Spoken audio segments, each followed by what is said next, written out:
I am standing in front of the picturesque San Francisco downtown, and President Xi has come visiting. I'm going to share with you a couple of slides about what has been happening. Well, you know that San Francisco got dressed up to ensure that no protester will be seen by Xi. Not only that, they made sure that the entrance to the hotel, that is Hotel Regis, that it would be covered in white.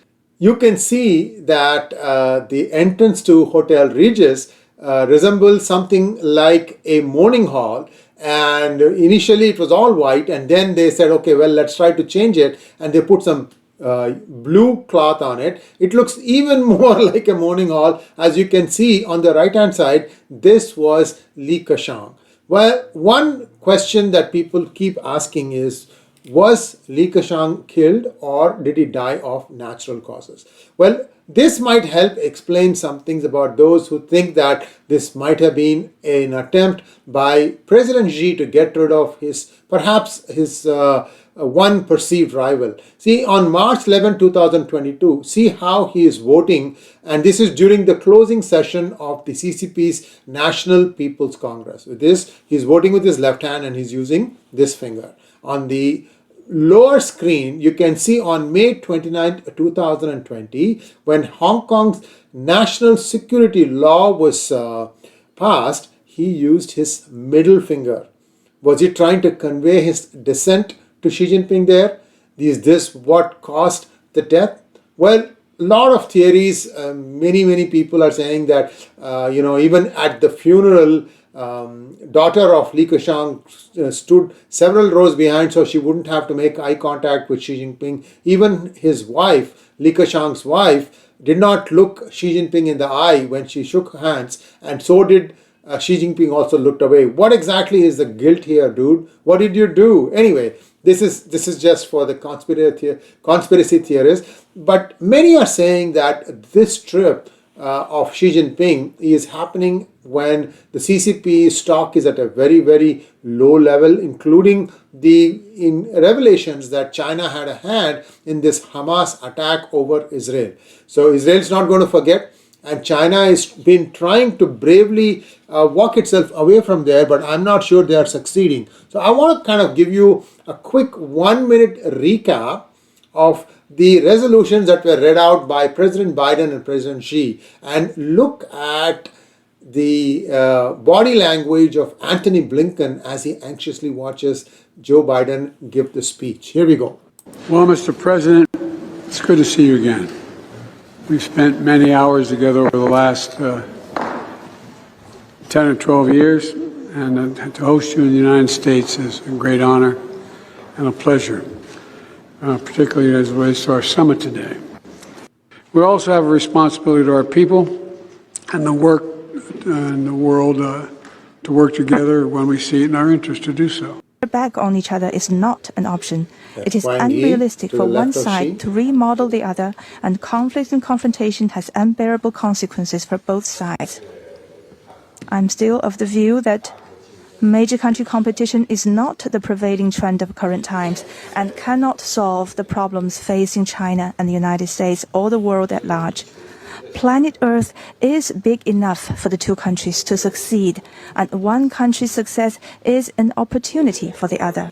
So that was the what I would call as a resolution speech from both sides. You've got the English translation of what President Xi said.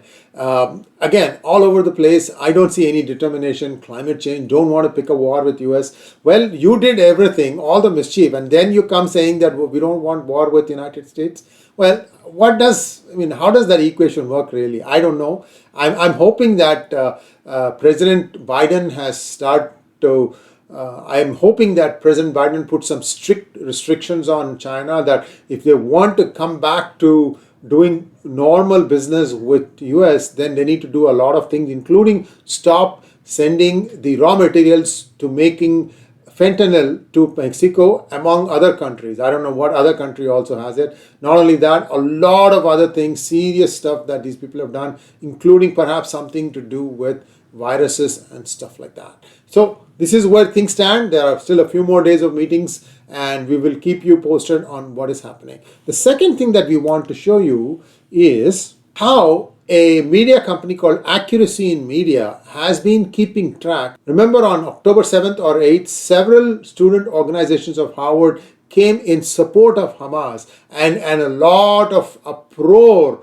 was seen because they said, look, this is wrong. What these people have done is wrong. Now, you saw that there was a truck that was bearing the names of all these people doing the rounds, and people are outraged. In fact, many people suddenly developed fright because they said, oh my God, I didn't even know that my organization was signing this, and so on. Now, Accuracy in Media has taken it upon itself to start documenting these things, keeping things in a single website. I've given you the link, you can take a look at it. If you are a concerned parent, you can take a look and see if your child's name or son's name or daughter's name is there or not. I'm just giving you, like, as a concerned parent, we know what we went through to put our children through Harvard or any other Ivy League school. It takes a lot of sacrifices from the parents, and if your children are kind of behaving in a way they're lost, at least this gives you a chance to sit down and talk with them and tell them the realities of life. So here it is.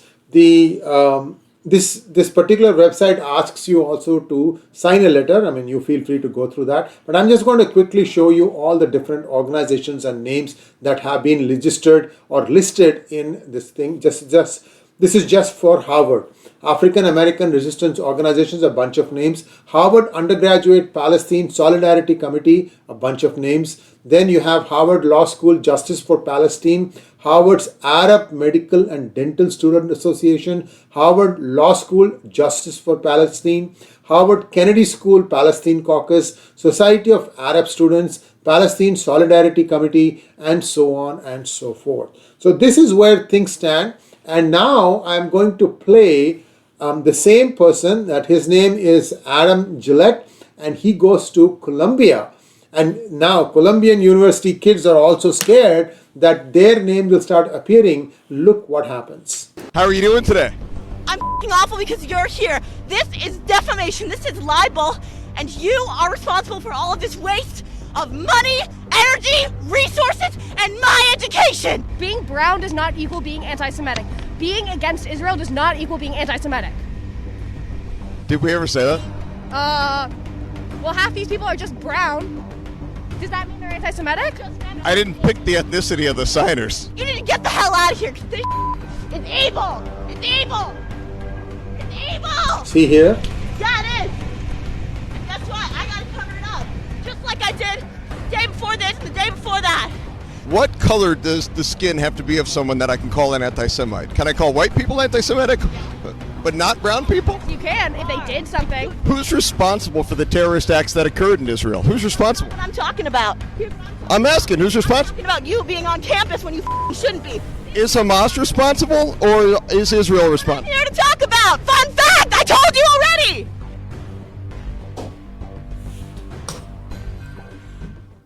So you saw Harvard hates Jews, and this one is ColumbiaHatesJews.com. This is not going to go away soon, guys. And also, something shocking happened. A White House spokesperson tells the Jews not to protest in the streets. Why can't I see the same to all these people who are protesting for Palestine, which is not even the cause right now? The reason why Israel has entered Gaza is because of the atrocities committed by Hamas. Don't try to combine, don't conflate Hamas with Palestine. First, take responsibility for what Hamas did. Condemn it. Where did Palestine come into the picture here? How many times has Palestine walked away from a two-nation concept? There are so many videos that are out there. Now I think Israel's going to decide which part of it is going to be, for Palestinians. I don't know how that's going to play out. We've been giving you many videos. I think the one that Major General Rajiv Narayanan gave is the one that seems closest to what might give some amount of peace. Let's see how this plays out. But really what is happening is many people are now expressing serious concerns about students participating in all these protests and riots, because it's as if people have lost their ability to think. That's what is worrisome. Because see, this is, you're displaying a certain character of yours, which makes you becoming a bit of a liability when you are at workplace. You guys don't know how much stress there is in workplace environment. Don't do this. That's all I can say. And thanks for watching. Please like, share and subscribe to our channel. Don't forget to click on the bell button for notifications. Namaskar.